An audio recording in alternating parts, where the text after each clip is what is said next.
ជំរាបសួរពុកម៉ែបងប្អូនថ្ងៃនេះនាងខ្ញុំមកជម្រាបជូនអត្ថប្រយោជន៍ដើមត្នោតគឺជាហត្ថថាលេខាធម្មជាតិនិងជាអត្តសញ្ញាណជាតិមួយរបស់ប្រទេសកម្ពុជារុក្ខជាតិនេះមានគុណប្រយោជន៍មហាសាលដោយសឹងតែគ្រប់ផ្នែកទាំងអស់របស់វាអាចយកមកច្នៃប្រឌិតនិងប្រើប្រាស់ក្នុងជីវភាពរស់នៅប្រចាំថ្ងៃបាន1ផ្នែកចំណីអាហារនិងភេសជ្ជៈទឹកត្នោ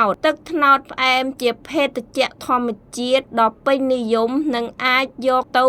រមាស់ធ្វើជាស្ករត្នោតដែលមានក្លិនឈ្ងុយនិងរសជាតិឆ្ងាញ់ពិសាចំណែកទឹកត្នោតជូរអាចធ្វើជាគ្រឿងស្រវឹងឬធ្វើជាទឹកខ្មេះផ្លែត្នោតសាច់ត្នោតខ្ចី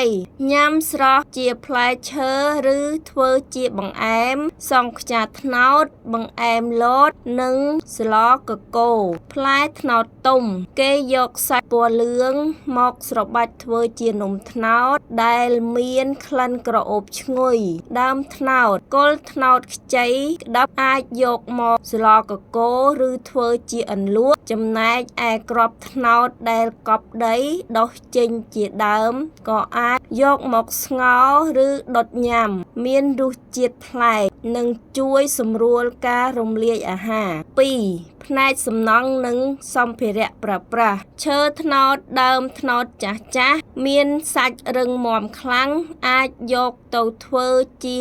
សសរផ្ទះក្តារកម្រាលជញ្ជាំងផ្ទះទូកឬធ្វើជាគ្រឿងសង្ហារឹមផ្សេង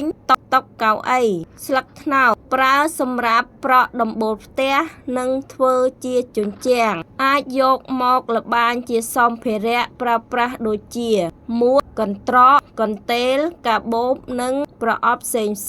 ធាងត្នោតនិងសរសៃត្នោតធាងត្នោតអាចយកមកធ្វើជា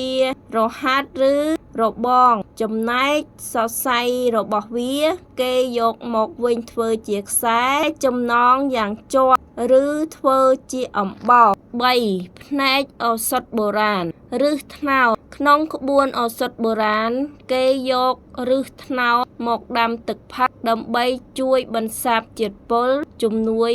នោមនិងបញ្ចុះកម្ដៅផ្កាត្នោតទឹកដែលបានចេញពីផ្កាត្នោតជួយផ្ដល់ថាមពលនិងកម្លាំងដល់រាងកាយសង្ខេបដើមត្នោតមិនត្រឹមតែជួយទ្រទ្រង់ដល់សេដ្ឋកិច្ចគ្រួសាររបស់ប្រជាកសិករខ្មែរប៉ុណ្ណោះទេប៉ុន្តែវាក៏បានរួមចំណែកយ៉ាងធំធេងក្នុងការថែរក្សាទេសភាពវប្បធម៌និងបរិស្ថានរបស់ប្រទេសកម្ពុជាផងដែរ